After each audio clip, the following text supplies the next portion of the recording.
বিশ্বনবীর কলিজার টুকরা চাচাতো ভাই আলীর সাথে বিয়ে হলো। আলী যখন প্রস্তাব দিল ফাতেমার কাছে, যে বলে, ও ফাতেমা রাজি আছো কিনা? চুপচাপ, কথা কয় না। বিশ্বনবী বুঝলেন রাজি, দুইজনকে বিয়ে পড়িয়ে দিলেন। বিয়ে পড়িয়ে দুইজনকে দাঁড় করিয়ে দিয়ে বিশ্বনবী অজু করলেন। অজু করার পরে সামান্য কিছু অজুর পানি ছিল, আলীর মাথার মধ্যে ছিটিয়ে দিলেন, বরকতের পানি। সুবহানাল্লাহ কইবেন না? সুবহানাল্লাহ। অজু করে সাইয়েদনা আলীর মাথার মধ্যে ছিটিয়ে দিলেন আর দোয়া করে দিলেন, বারাকাল্লাহু লাকুমা ওয়া বারাকা আলাইকুমা ওয়া জামাআ বাইনাকুমা ফি খাইর। আল্লাহ তোমাদের দুইজনকে বরকত দিয়ে দাম্পত্য জীবন শুরু করার তৌফিক দান করুক। আবার দোয়া করলেন, আল্লাহুম্মা বারিক লাহুমা ফি বিনাইহিমা, ওদের সম্পর্কে বরকত দেন। ওয়া নাসালিহিমা শিবলিহিমা, ওদের গর্ভে যে সন্তান আসবে এগুলোর শ্রেষ্ঠ সন্তান বানান। 1 বছরের ব্যবধানে ঘরটাকে আলোকিত করে প্রথম সন্তানের জন্ম হাসান। সুবহানাল্লাহ। হাসান রে বিশ্বনবী এত আদর করেছেন, বিশ্বনবীর কাছ থেকে এত আদর কেউ কোনোদিন পায় নাই। হাসান রে বিশ্বনবী ডাকতেন লুকা। বুখারীর বর্ণনা, শব্দটা কি? লুকা মানে পিচ্ছি। ছোট বাচ্চাদেরকে আপনারা কি কন? আরে পিচ্ছি তো আমি কইছি, আপনারা কি কন? বাচ্চা বলেন, বাবু বলেন, আর কিছু কি বলেন? আর আর কিছু নাই।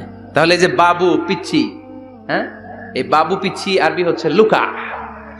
বিশ্বনবী ফাতেমার ঘরে এসে বলতেন, আইনা লুকা, পিচ্ছিটা কই রে? আমার হাসান কই, আমার নানা ভাই কই? আর বিশ্বনবীর আওয়াজ শুনলে হাসান এসে বিশ্বনবীর কাঁধে। আল্লাহু আকবার, আল্লাহু আকবার। বিশ্বনবী বলতেন, ফাতেমা আমার কলিজার টুকরা, যে ফাতেমারে কষ্ট দেয় সে আমারে কষ্ট দেয়, ফাতেমারে আনন্দ দেয় মানে আমি বিশ্বনবীরে আনন্দ দেয়। এই ফাতেমা সব সময় পর্দায় থাকতেন, দিনের বেলা বেরোতেন না, সারা দিনে টয়লেট করতেন একবার, সেটাও করতেন রাত্রে, যাতে দিনের বেলা কেউ তারে না দেখে। কি ব্যালেন্স লাইফ, কি ব্যালেন্স লাইফ! রাতে একবার টয়লেটে যাও মানে কি সারাদিন খাওয়া দাওয়া এরকম ব্যালেন্স করে করতেন। কেউ দেখতে পারে নাই ওনারে, কেমন ছিল কেউই জানতো না। এমন ভাবে চলাফেরা করতো, কোনো পুরুষদের সামনে দিয়ে কখনো যেতেন না। এজন্য ইন্তেকালের আগে আলীকে বললেন, আলী, বিশ্বনবীর ওসিয়ত অনুযায়ী কিছুদিন পরে আমি আমার বাবার সাথে সাক্ষাৎ করব। ইন্তেকালের সময় বেশি লোক আমার জানাজাতে আসার দরকার নাই, নিজেরা দোয়া করে দিলে চলবে। আর আমার জানাজার খাটিয়ার উপর দিয়ে বিশাল একটা বোরকা দিয়ে দিও। এটার আরবিতে বলে নাউশ। কি বলে? এই প্রথম কোন নারী তার খাটিয়ার উপরে নাউশ ব্যবহার করেছে, জন্য এটাকে বলে সুন্নাতু ফাতিমা, ফাতেমার সুন্নাত। সাইয়েদাতুনা ফাতেমার আগে কেউ জানাজার খাটিয়াতে নাউশ ব্যবহার করে নাই। আল্লাহু আকবার, আল্লাহু আকবার। আলীকে বলে গেলেন, আলী, অল্প কয়েকজন পুরুষ নিয়ে জানাজা দিও, বেশি মানুষের কাছে আমার নিও না। দুনিয়ার বুকে আমি লুকিয়ে লুকিয়ে চলতাম, মরার পরে লুকিয়ে লুকিয়ে আল্লাহর কাছে চলে যেতে চাই, পুরুষদের সামনে আমার নিও না। হাসান বলে, নানাজি, আপনার মেয়ের নামের বিচার, ফাতেমার নামের বিচার। বিশ্বনবী বললেন, ও হাসান, আমার মেয়ে ফাতেমার আবার কি বিচার, কি অপরাধ আমার ফাতেমার? হাসান হোসেন চোখের পানি ছেড়ে দিয়ে ডেকে বলে, নানাজি, আপনার মেয়ে আমাদেরকে খাবার দেয় না কেন? খাবার দেয় না কেন বিচার দিলাম। গতকাল সারাদিন বলেছে রাত্রিবেলা খাবার দিবে, রাতে খাবার দেয় নাই। আমাদেরকে বলেছে তোমরা ঘুমিয়ে যাও, আমি রান্না করি, সকালে দিব। ঘুমায় গেলাম, সকালবেলায় খাবার চাইলাম, আপনার মেয়ে ফাতেমা তখন আমাদেরকে খাবার দেয় না। দাদা, আমরা ছোট্ট দুইটা মানুষ ক্ষুধার জ্বালায় বেহুশ হয়ে যায়, আর সহ্য করতে পারি না, আপনার মেয়ে খাবার দেয় না। দুপুর হয়ে গেল, দুইজনে কান্নাকাটি করি, আপনার মেয়ে এখন পর্যন্ত আমাদেরকে খাবার দেয় নাই। আমরা দুজন তো আর সহ্য করতে পারি না, কেন আপনার মেয়ে আমাদের সাথে এমন করে? আপনার কাছে বিচার দিলাম, আপনি বিচার করেন। বিশ্বনবী আর কি বিচার করবেন? ধা ধা করে বিশ্বনবী চোখের পানিগুলো ছাড়েন, হুসাইনকে জড়িয়ে ধরলেন, হাসান রে জড়িয়ে ধরলেন, ডেকে বললেন, হাসান রে কাছে আয়। বিশ্বনবী শাম দেশের জুব্বা পরতেন, শাম দেশের জুব্বাটা উপরের দিকে উঠালেন, হাসান রে দেখালেন, এই তো দেখ, তোর নানার পেটের মধ্যে 3টা পাথর বাঁধা। একদিন না খেয়ে থাকার কারণে তোদের পেটে এত জ্বালা, এত কষ্ট। আমি বিশ্বনবীর পেটে গত 3 দিন যাবত কোনো দানা পানি পড়ে নাই। আমি বিশ্বনবী তো না খেয়ে আছি রে হাসান, আমি তো 3 দিন না খেয়ে আছি, আমার পেটেও তো কিছু নাই। নানাও কাঁদলেন, নাতিও কাঁদলেন, পুরো পৃথিবীও কাঁদলো, ঠিক না? ওই কঠিন ক্ষুধার দিন, ওই কঠিন দুর্ভিক্ষের দিন বিশ্ব নবী যদি তার স্পেশাল দোয়াটা করতেন, জান্নাত থেকে জিব্রাইলকে দিয়ে খাবারের বস্তা পাঠিয়ে দিত কে? ওই দিনও বিশ্ব নবী দোয়াটা করে নাই। আমার জন্য, আপনার জন্য, আমাদের জন্য দোয়াটা এখনো আসরাডাই। কি দিল দরিয়া নবী ছিল, নিজের বিপদের কথা ভুলে গিয়ে, নাতির বিপদের কথা ভুলে গিয়ে, ফ্যামিলির কথা ভুলে গিয়ে উম্মতের জন্য কেঁদেছে, ঠিক কিনা? গোটা বিশ্বের জন্য শিক্ষা এনেছে, সভ্যতা এনেছে, আমাদেরকে ভদ্রতা শিখিয়েছে। আর ওই নবীরে গালি দেয় এরকম কিছু ব্লগার বাংলার জমিনে আছে না নাই? তারা মানুষ নাকি শয়তান? এগুলো পিতৃ পরিচয়হীন জারদ সন্তান, জোরে বলেন ঠিক কিনা? দুই জায়গায় কেউ যদি আমাদেরকে ইনসাল্ট করে আমরা সহ্য করতে পারি না। এক হচ্ছে কোরআন, কোরআনকে নিয়ে গালি দিলে আমাদের কলিজায় আগুন আছে না নাই? বিশ্বনবীরে গালি দিলে কলিজায় আগুন ধরে যায়। যদি না ধরে যায় তুমি মুমিন নও, তুমি মুনাফিক। চিল্লা এখন ঠিক কিনা? আসল মানুষের বড় অভাব, অন্যের দুঃখে কাঁদবে, অন্যের জ্বালা নিজের অন্তরেও জ্বালার সৃষ্টি করবে, সেই মানুষ আর নাই, ঠিক কিনা? বিশ্বনবীর আগের গুনাহও নাই, পরের গুনাহও নাই, তারপরেও মুনাজাতে হাউমাউ করে কাঁদতেন।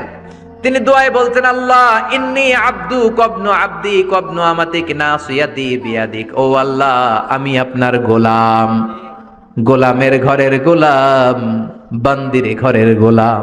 আল্লাহ আমি আপনার গোলাম, গোলামের ঘরের গোলাম, মানে আমার বাপ আব্দুল্লাহ আপনার গোলাম, আমরা গোলাম বংশের। সুবহানাল্লাহ। গোটা বিশ্বের শ্রেষ্ঠ মানুষটা নিজের গোলাম বলতে দ্বিধাবোধ করতো না, বলতো আমি আপনার গোলাম, গোলামের ঘরের গোলাম, বান্দির ঘরের গোলাম, নাসিয়াতি বিয়াদিক। আমার মাথার চুলের ঝুঁটি আপনার হাতের মুঠোয়, আমার চুলের ঝুঁটি আপনার হাতের মুঠোয়, গোলামের মতো যেখানেই টানবেন আমি ওখানেই যাব। আল্লাহু আকবার।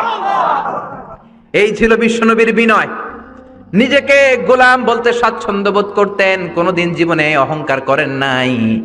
কোনদিন বিশ্বনবী কারোর সাথে মুসাফা করতে যে নিজে আগে হাত টানেন নাই, যতক্ষণ না ওই লোকটা তার হাত টেনে নিয়েছে। সুবহানাল্লাহ। আর বিশ্বনবীর হাত ছিল আলিয়ানু মিনাদ দিবাজ, রেশমের কাপড়ের চেয়েও নরম। সিল্ক চিনেন? সিল্ক, সিল্কের কাপড়ের চেয়ে বিশ্বনবীর হাত ছিল নরম। এই নরম হাত মুসাফার মধ্যে যে একবার পাইতো কেউ ছাড়তে চাইতো না, ধরেই রাখতো। আর বিশ্বনবী নরম হৃদয়ের নবী, কেউ যদি না ছাড়ে বিশ্বনবীও ছাড়তেন না। সুবহানাল্লাহ। ওই নবী মুনাজাতে কাঁদতেন। এজন্য ভাইরা এই কথা বললেন না আল্লাহ আমার দোয়া শোনে না, আপনি দোয়ার মতো দোয়া করেন নাই, এজন্য শোনে নাই, ঠিক কি না? দোয়া কবুল হওয়ার রহস্য হচ্ছে চোখের পানি। বিশ্বনবী বললেন দুইটা চোখের পানি আল্লাহর কাছে সব চাইতে সেরা। এক হলো জিহাদের ময়দানে রক্তের ফোঁটা, দ্বিতীয় হলো আল্লাহর ভয়ে মোনাজাতের মধ্যে চোখ থেকে বেয়ে বেয়ে পড়া পানির ফোঁটা। আবার বিশ্বনবী বললেন অনুশোচনার চোখের পানি, চোখ দিয়ে নাকের ডগা বেয়ে বেয়ে জমিনে পড়ার আগে ওই দোয়াটা কবুল করে নেয় কে? এজন্য চাওয়ার সময় নিজের ছোট করেন, বলবেন আল্লাহ আমি আপনার গোলাম, গোলামের ঘরের গোলাম, বান্দির ঘরের গোলাম, আমার চাইতে ক্ষুদ্র ছোট কেউ নাই, এমন কোন গুনাহ নাই আমি করি নাই, তুমি ছাড়া আমারে পার করার কেউ নাই, ঠিক কিনা? এরকম দোয়ার মধ্যে নিজের ছোট করে দেন, আপনার দোয়া কবুল করবে কে? এজন্য সব সময় চাইবে একজনের কাছে, তিনি কে? একদল আছে বা এক শ্রেণীর লোক আছে, রোগে যখন পড়ে তখন আল্লাহরে ডাকে, রোগ ভালো হয়ে যায় আল্লাহরে ভুলে যায়, আছে না নাই? নির্বাচনের আগে আল্লাহরে ডাকে, নির্বাচন শেষ আল্লাহরে ভুলে যায়, আছে না নাই?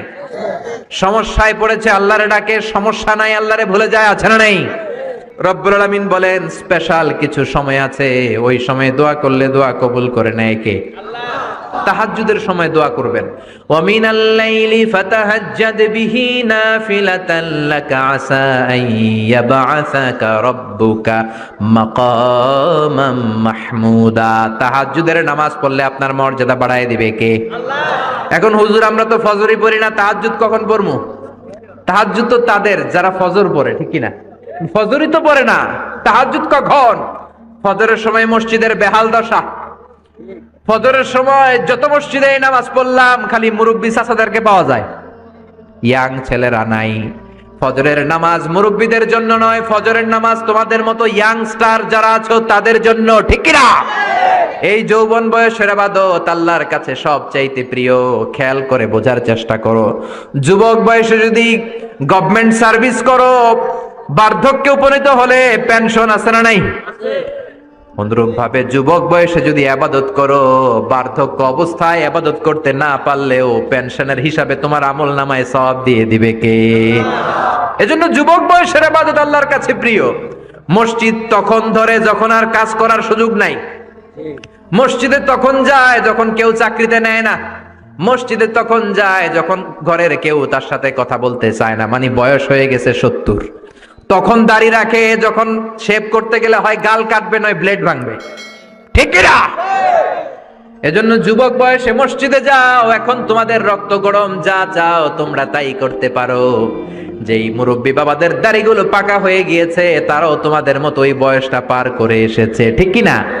দুদিনের দুনিয়া, অল্প কয়েকটা বছরের ব্যবধানেই তোমার চুলো পাকতে শুরু করবে, তোমার এই রক্ত গরম শরীরটাও ঠান্ডা হয়ে যাবে, তোমার আশেপাশে আর কেউ ঘুরবে না, কেউ তোমারে ডাকবে না, কেউ তোমারে গুনবে না। চিল্লায় বলেন ঠিক কিনা? এজন্য কিয়ামতের দিন বিশ্বনবী বলেন, বনি আদম 5টা প্রশ্নের উত্তর না দিয়ে কেউ পা নাড়াতে পারবে না। এর মধ্যে একটা প্রশ্ন হলো, যৌবন বয়সটা তুমি কেমন কাজে লাগিয়েছো? যৌবন বয়সে কি ইসলামের পক্ষে স্লোগান দিয়েছো নাকি রাম আর বামপন্থীদের দলে গিয়েছো, ঠিক কিনা? যৌবন বয়সে কি তাফসির মাহফিলে গিয়েছো নাকি মমতাজের গানের কনসার্টে গিয়েছো? যৌবন অবস্থায় তুমি কি কোরআনের অর্থ পড়েছো, ইসলামী সাহিত্য পড়েছো নাকি চটি বই পড়েছো, ঠিক কিনা? পাই টু পাই কিয়ামতের দিন জিজ্ঞেস করবে কে? আল্লাহ। চিল্লায় বলেন কে? আল্লাহ। এজন্য তাহাজ্জুদের অভ্যাস করেন। যারা তাহাজ্জুদ পড়ে তাদের চেহারায় একটা আলাদা গ্লেস আছে। লোকটা কালো হলেও, যদি কালো রঙের লোক হয়, একটা গ্লেস আছে। আমার অনেক কালো বন্ধু আছে। আমি মিশরে পড়েছি, students of more than 100 nationalities we used to study, stay and dwell in the same place. 100টারও বেশি দেশের ছাত্র থাকতাম। আমার অনেক আফ্রিকান বন্ধু ছিল, কুচকুচে কালো, তেল তেলে, কিন্তু কালো হলো চেহারা একটা সৌন্দর্য আছে না নাই? এজন্য কালো মানুষও যদি তাহাজ্জুদ পড়ে চেহারায় নূর বাড়িয়ে দিবে কে?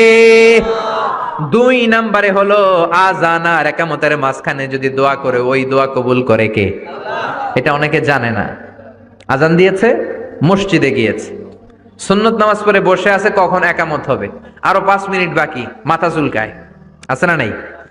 মোবাইল টেপাটেপি করে, ফেসবুকিং করে, ঘড়ির দিকে তাকায় আছে, ঘড়ির কাঁটাও ঘুরে, ওর মাথাও ঘুরে, আছে না নাই? তো বসে থাকবা কেন তুমি?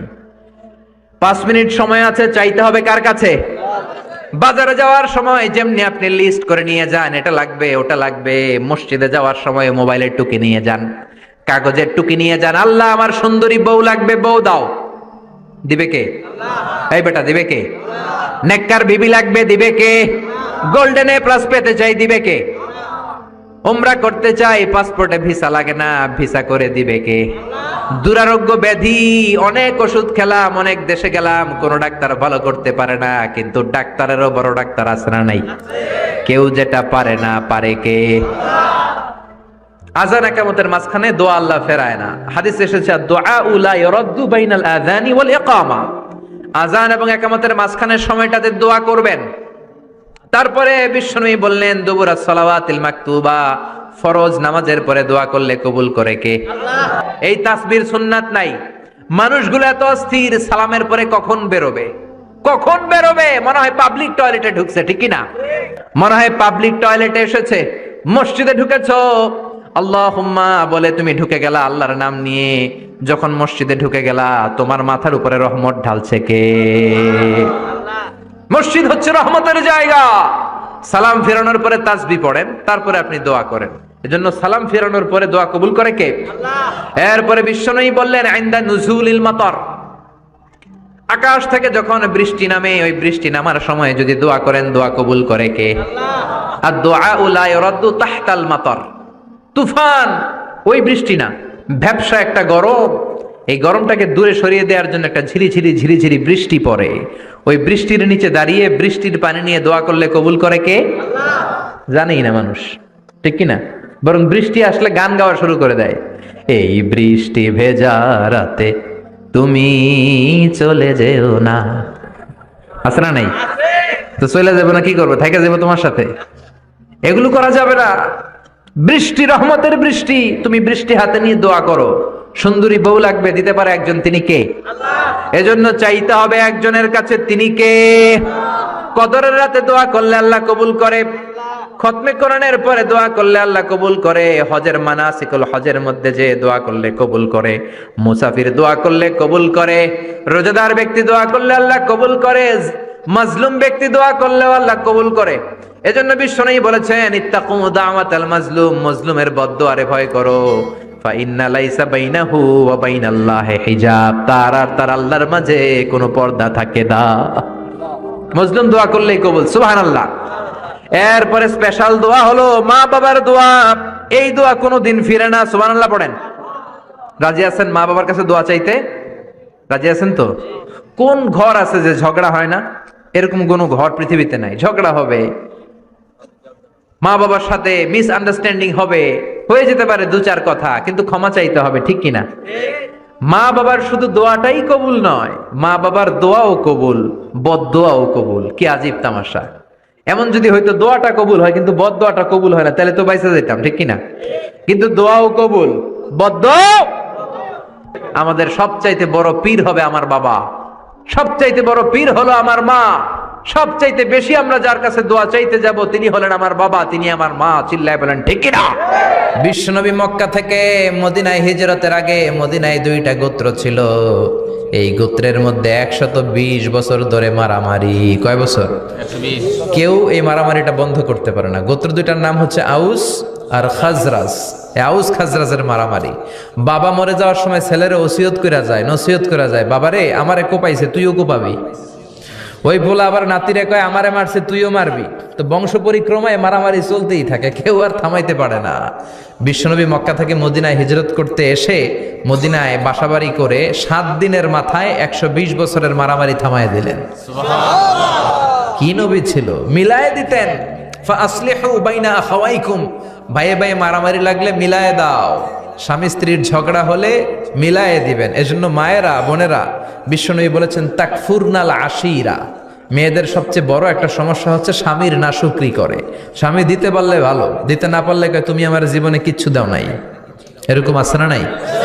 স্বামী আর স্ত্রী বানায় যেজন মিস্ত্রি সে বড় আজব কারিগর, ঠিক কিনা? এজন্য এই সম্পর্কটা সাইয়েদানা আদম আর হাওয়া থেকে শুরু হয়েছে। কিয়ামত পর্যন্ত স্বামী আর স্ত্রীর এই সম্পর্কের মাধ্যমে গোটা বিশ্বটারে জারি রেখে দিয়েছে কে? তো এই জন্য নারীদের জন্য জান্নাতে যাওয়া সহজ, তারা যদি কিছু প্রসিডিউর মেনটেন করে। বিশ্বনবী বললেন কোন নারী যদি 4টা কাজ করে ওই নারীর জন্য 8টা জান্নাতের দরজা খুলে দিবে কে? আল্লাহ। আল মারআতু ইযা সাল্লাত খামসাহা সামাত শাহরাহা আতাআত বা'লাহা হাফিজাত ফুরুজাহা ফালতাদখুল মিন আইয়ি আবওয়াবিল জান্নাতি শাআত। মায়েরা ভালো করে শোনেন, যে নারী 5 ওয়াক্ত সালাত পড়বে, রমাদানের রোজা রাখবে, স্বামীর আনুগত্য করবে, লজ্জাস্থানের হেফাজত করবে, এই 4টা কাজ করলে আল্লাহ তাআলা তার জন্য 8টা জান্নাতের দরজা খুলে দিবেন। এজন্য বিশ্বনবীও কালেকশন করতেন। তো বিশ্বনবী বললেন মহিলারা বেশি বেশি দান করো। এই কথা শোনার পরে মহিলারা দান করা শুরু করলো। কেউ নাকের ফুল, কেউ কানের দুল, কেউ হাতের বালা, কেউ পায়ের নুপুর, কেউ গলার চেইন বিশ্বনবীর হাতে জিহাদের জন্য দান করতে শুরু করলেন। বিশ্বনবীর হাত কয়টা? একটা বলে দুইটা। তো 2 হাতে বিশ্বনবী আর কয়টা নেবেন? আর নিতে পারে না। বেলালরে বললেন বেলাল তোমার চাদরটা নিয়ে আস। বেলাল এরকম চাদর নিয়ে ধরলেন। বিশ্বনবী কালেকশনের ওয়াজ শুরু করলেন আর বেলাল কালেকশনের সব জিনিসপত্র গুছাতে লাগলো। কোন সুবহানাল্লাহ। এজন্য কালেকশন করাটাও সুন্নাত, তবে ওটা একটা লিমিটেশনের মধ্যে, একটা সৌন্দর্যের মধ্য দিয়ে। কিছু কিছু মাদ্রাসার ছেলে মেয়েদেরকে চাল ওঠানোর জন্য বাড়ি বাড়ি পাঠায়, আসে না নাই? এদের ছোটবেলা থেকে মানসিকতাগুলো নষ্ট করে দেওয়া হয়। কেমন করে অন্যের কাছে হাত পাতবে এটা শেখানো হয়। ইসলাম বলে আল ইয়াদুল উলিয়া খায়রুম মিনাল ইয়াদিস সুফলা, উপরের হাত নিচের হাতের চেয়ে উত্তম। যে দেয় আর যে নেয় তাদের মধ্যে সেরা যে দেয়। চিল্লায় কোন ঠিক কিনা? আবার ইসলাম বলে দেওয়ার সময়ও ভারসাম্য করে দিবা, দেওয়ার সময় কিপটামি করা যাবে না, আবার ঘরে যা আছে সবও দিয়ে দেওয়া যাবে না, ঠিক কিনা? বিশ্বনবীর গায়ে একবার একটা জুব্বা, কয়টা? এক ভিক্ষুক এসে বলে নবী আমার জুব্বা নাই, আমার জুব্বা দেন। দয়ার নবী, মায়ের নবী নিজের জুব্বাটা খুলে দিয়ে ওই ভিক্ষুকের হাতে তুলে দিলেন। এখন নবীর গায়ে কোনো জুব্বা নাই। বিশ্বনবী এখন ঘর থেকে বেরোতে পারে না। সাহাবারা এসে ঘরে নক করে, বিশ্বনবী বেরোতে পারে না। আল্লাহ আয়াত নাজিল করলেন ওয়াল্লাযীনা ইযা আনফাকু লাম ইউসরিফু ওয়া লাম ইয়াকতুরু ওয়া কানা বাইনা যালিকা কওয়ামা। মুমিন বান্দাদের গুণাবলী যখন দান করে কিপটামি করবে না, আবার অপচয়ও করবে না। এই আয়াত দিয়ে আল্লাহ বুঝাতে চাইলেন, নবীরে ধমক দিলেন, ও নবী 2টা জামা থাকলে একটা দিতেন, তিনটা থাকলে একটা দিতেন, একটা যখন ছিল এটা দিলেন কেন? এখন নিজে পড়বেন কি? সুবহানাল্লাহ কইবেন না? ইসলাম তো ব্যালেন্সড রে ভাই, ইসলাম ভারসাম্যপূর্ণ। ইসলামের সব বিধানগুলো আপনার সাথে স্যুট করবে, ম্যাচ করবে, এটা জীবন ঘনিষ্ঠ। ইসলামে এমন কোনো বিধান দেয়া হয় নাই যেটা আপনার খারাপ লাগবে। অন্যান্য সব ধর্মের প্রতি শ্রদ্ধা রেখেই বলি, আমার ইসলাম যে আহকাম আমাদেরকে দিয়েছে এরকম বিধান কোনো ধর্মের ভেতরে নাই। চিল্লা এখন ঠিক কিনা? এরপরে কোরআন পাহাড়ের ব্যাপারে বলেছে, ওয়াজআলনাল জিবালা আওতাদা, আমি পাহাড়গুলোরে পেরেকের মতো জমিনে ঢুকিয়ে দিয়েছি। সুবহানাল্লাহ। তাহলে পাহাড়কে আল্লাহ তাআলা পেরেকের সাথে তুলনা করলেন। কিসের সাথে? পেরেক চিনেন? সবাই চিনেন? মাতোয়াইলে আছে পেরেক? কি করে পেরেক দিয়ে? কাঠের ভিতরে ঠুকে না, দেয়ালে ঠুকে। তাহলে আল্লাহ পাহাড়গুলোর বললেন পেরেক। আচ্ছা, পেরেক যখন আমরা কাঠের ভিতরে ঢুকাই, পুরো পেরেকটা কাঠের ভিতরে ঢুকে যায়, উপরে শুধু কি থাকে? মাথাটা থাকে, ঠিক কিনা? তার মানে আমরা যে পাহাড় দেখতে পাচ্ছি এটা পাহাড়ের মাথা। পুরো পেরেক যেমনি কাঠের ভিতরে, পুরো পাহাড়টা আছে মাটির ভিতরে। চিল্লায় পড়ি আল্লাহু আকবার। জমিনে আমরা দৃশ্যমান এই পৃথিবীতে খালি চোখে যে পাহাড় দেখতে পাই, এটা আসল পাহাড় না, এটা পাহাড়ের মাথা। যেমনি পেরেক যখন কাঠের ভিতরে ঢুকে দেই, পুরো পেরেকটা কাঠের ভিতরে ঢুকে যায় কি যায় না?